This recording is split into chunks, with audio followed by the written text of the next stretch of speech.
जौनपुर के अटाला मस्जिद पर विवाद अब गहराता जा रहा है और मस्जिद की जगह पर मंदिर होने का दावा लगातार किया जा रहा है। इसकी जानकारी आपको दे रहे हैं, हाईकोर्ट में 9 दिसंबर को इस पूरे मामले की सुनवाई होने वाली है और स्वराज वाहिनी एसोसिएशन ने दरअसल दावा किया है कि मंदिर है और पूजा अर्चना की मांग को लेकर याचिका फिलहाल दायर की गई है। आपको लगातार हम बता रहे हैं कि इस पूरे मामले को लेकर सुनवाई होने वाली, वहीं इस पूरे मामले को लेकर जमकर राजनीति भी हो रही है। आगे आपको हम ये भी बताने वाले हैं कि असदुद्दीन ओवैसी ने क्या कहा और किस दल की तरफ से क्या कुछ कहा जा रहा है। लेकिन पूरा मामला इस वक्त हम आपको बता रहे हैं कि जौनपुर के अटाला विवाद अब लगातार गहराता हुआ इस वक्त नजर आ रहा है और यहाँ पर दावा किया जा रहा है कि आपको इस बीच एक और बड़ी खबर आपको बता रहे हैं, जौनपुर के अटाला विवाद को लेकर असदुद्दीन ओवैसी ने एक्स पर पोस्ट किया। एक्स पर पोस्ट करते हुए क्या लिख रहे हैं, इतिहास के झगड़ों में धकेलने की कोशिश की जा रही है और इसके पीछे सिर्फ और सिर्फ सत्ताधारी दल है। असदुद्दीन ओवैसी ने एक्स पर पोस्ट किया जौनपुर के अटाला विवाद को लेकर और वो कह रहे हैं कि इसके पीछे सत्ताधारी दल है और जानबूझकर इतिहास के झगड़ों में धकेलने की कोशिश इस वक्त की जा रही है। तो ओवैसी ने ट्वीट करके ये बड़ी बात कही है। इसी खबर पर हमारे संवाददाता अजय दुबे हमारे साथ जुड़ गए हैं। अजय, ओवैसी कह रहे हैं कि इस देश की 14% आबादी को दबाकर लगातार आगे बढ़ा जा रहा है, कैसे महाशक्ति देश बनेगा। लेकिन यहाँ पर एक दूसरा पक्ष ये भी कह रहा है कि मंदिरों को तोड़कर मस्जिद का निर्माण किया गया है, इसको लेकर ही वो याचिका दायर कर रहे हैं। कोर्ट से जो फैसला आना है वो आएगा।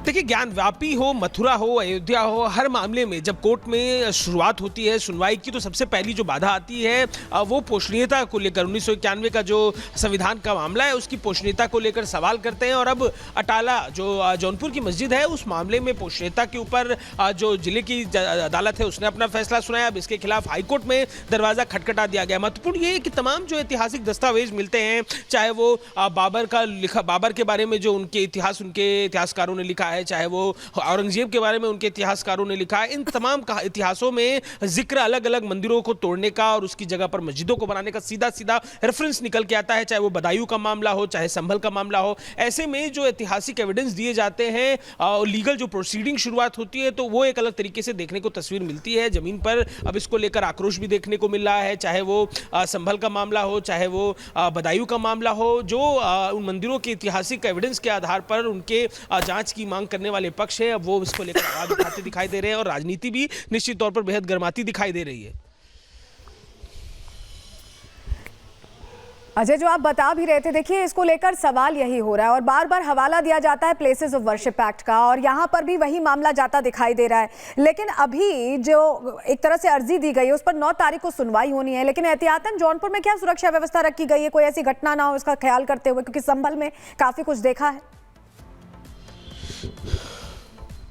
देखिए, यूं भी अलर्ट पर उत्तर प्रदेश में पुलिस को रखा गया है, जो अलग अलग जिलों में तमाम, चाहे वो संभल हो, बहराइच हो, सेंसिटिव, रिलीजियसली सेंसिटिव जितने भी जिले हैं हर जगह पर अलर्ट पर रखा गया है। और अलर्ट के रखने की तस्वीर यूं निकल के आ रही है कि जो इस तरीके की जगह हैं वहाँ पर अलग तरीके के सुरक्षा इंतजाम हैं। आज न केवल जौनपुर का मामला बल्कि फतेहपुर में भी एक मस्जिद जो है नूरा मस्जिद, उससे भी जुड़ा हुआ ऐसा मामला निकल के आया है। तो निश्चित ही प्रशासन अलर्ट पर है और सुरक्षा इंतजामों को चाक चौबंद रखा जा रहा है। विशेष तौर पर जब जुम्मा आ रहा है तो और ज़्यादा सख्ती के संग सुरक्षा इंतजाम किए जा रहे हैं। लेकिन जौनपुर में जो तस्वीर निकल कर आ रही है, सुरक्षा के खास इंतजाम देखने को वहां मिल रहा है। जी ठीक है, लौटेंगे आपके पास। लेकिन इसी बीच आपको जानकारी दे दें कि एक बड़ी खबर फिलहाल मिल रही है और वो भी हम आपको बताने वाले। लेकिन इस वक्त आपको ये भी हम बता रहे हैं लगातार कि ये मामला काफी ज्यादा गहराता हुआ नजर आ रहा है। राजनीति भी इस पूरे मामले को लेकर लगातार हो रही है। लेकिन उत्तर प्रदेश के फतेहपुर से एक बड़ी खबर इसी बीच आपको बता दें कि एक और ऐसा ही मामला सामने आया और अवैध निर्माण को तोड़ने का पूरा मामला है। फतेहपुर में नूरी मस्जिद के अवैध निर्माण को तोड़ने का मामला,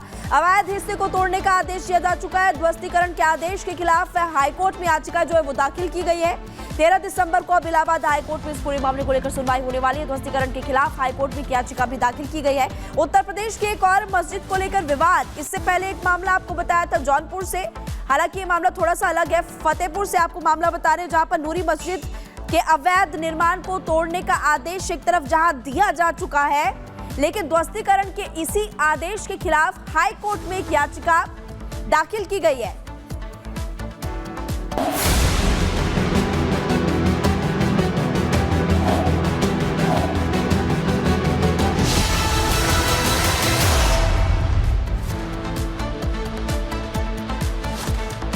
और चलिए आगे बढ़ेंगे, बात अब दिल्ली की करेंगे, जहां सरेआम हत्या का एक और मामला शाहदरा इलाके से सामने आया। लगातार दिल्ली में इस तरह की घटनाएं होती दिखाई दे रही है। बड़ी खबर आपको बता रहे हैं, जहां दिल्ली के शाहदरा से ये भयावह घटना सामने आई है, कारोबारी की हत्या कर दी गई है। ये बड़ी खबर इस वक्त की हम आपको बता रहे हैं। दिल्ली के शाहदरा ख्याला में हत्या से सनसनी फैल गई है। 2 बदमाशों ने सरेआम गोली मारी है, ये जो बड़ी जानकारी मिल रही है। तो शाहदरा में एक शख्स की हत्या की गई है। दिल्ली के शाहदरा में कारोबारी को मौत के घाट उतार दिया गया। सरेआम गोलीबारी की गई है। 2 बदमाश बताए जा रहे हैं जिन्होंने गोली मारकर हत्या की है। पुलिस इस पूरे मामले की अब छानबीन कर रही है।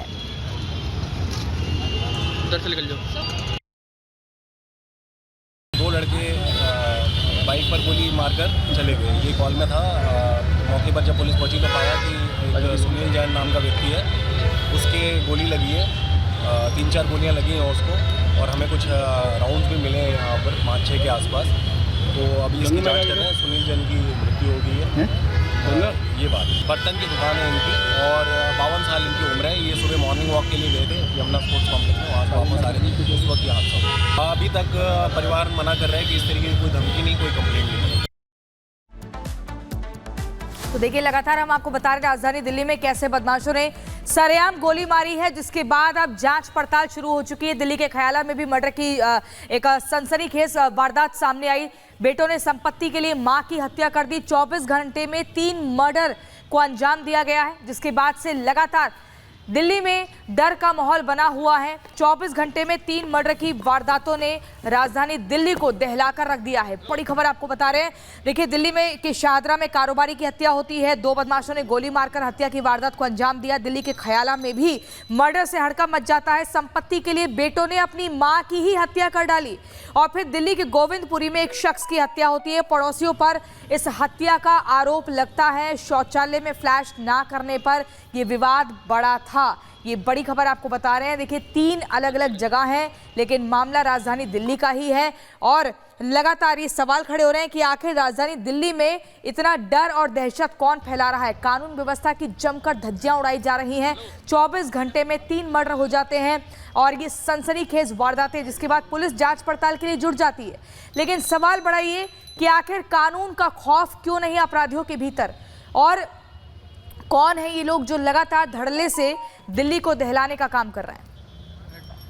दिल्ली के ख्याला में भी मर्डर से हड़कंप मचा है। बेटों ने संपत्ति के लिए मां की हत्या की। इससे पहले भी ऐसा ही मामला सामने आया था, जहां पर एक बेटे ने अपनी बहन, माता पिता तीनों की हत्या कर दी थी। और एक और मामला शाहदरा से एक शख्स की हत्या। आज सुबह वो मॉर्निंग वॉक के लिए निकला, वापस जब घर आया तो 2 बदमाश सामने से आए, गोलियों से उसको भूना, और उसके बाद उसकी मौत हो गई। एक और मामला भी ऐसे ही गोविंदपुरी से आपको अभी प्रियंका बता रही थी। तो देखिए, 3 मामले सामने आ चुके हैं बीते 24 घंटों में। सवाल खड़ा होता है, क्या पुलिस का खौफ लोगों में नहीं है? अपराध लगातार बढ़ता जा रहा है, क्राइम बढ़ता जा रहा है। दिल्ली के लोग परेशान हैं। घर से बाहर निकले तो कैसे कभी लूट की वारदात होती है, कभी चोरी के मामले सामने आते हैं, चेन स्नैचिंग के मामले सामने आते हैं। और अब देखिए, ताज़ा मामला आपको दिल्ली के ख्याला से भी बता रहे हैं, और शाहदरा से भी लगातार हम बता रहे हैं। और इसी खबर पर हमारी सहयोगी काजल हमारे साथ जुड़ गई हैं। काजल, जिस तरीके से राजधानी दिल्ली में 3 मर्डर होते हैं पिछले 24 घंटे में, ये वाकई कुछ छोटी मोटी घटना नहीं है, बड़ी वारदात है। लगातार हम देख रहे हैं हर जगह क्राइम स्पॉट पर पुलिस की टीम भी पहुंची हुई है। क्या कुछ और जानकारी मिल रही है?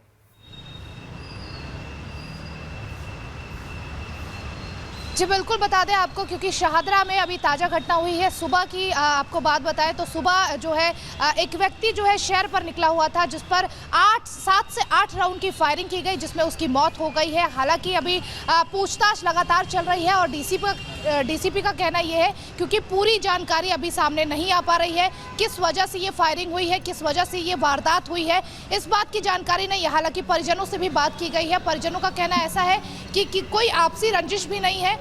और दूसरी तरह लगातार पीसीआर की टीम जो है वो पहुंची हुई है शाहदरा में, और लगातार पूछताछ कर रही है। सीसीटीवी फुटेज जो है वो भी खंगाले जा रहे हैं। लगातार ये जानकारी जो है इकट्ठा करने की कोशिश की जा रही है कि जो फायरिंग हुई है आखिर उसकी वजह क्या है। ठीक है काजल, बहुत बहुत शुक्रिया जानकारी देने के लिए। तो देखिए, मामला दिल्ली से सामने आया है, शाहदरा से सामने आया, इसके अलावा गोविंदपुरी से भी एक मामला सामने आया, ख्याला से भी एक मामला सामने आया। यानी कि ओवरऑल बीते 24 घंटे की अगर बात करें तो इस तरह के मामले लगातार सामने आ रहे हैं। अब देखना होगा कि पुलिस कैसे कार्रवाई करती है। लेकिन इन मामलों के सामने आने के बाद जो लोग वहां पर रह रहे हैं वो भी डर के साए में जीने को मजबूर है।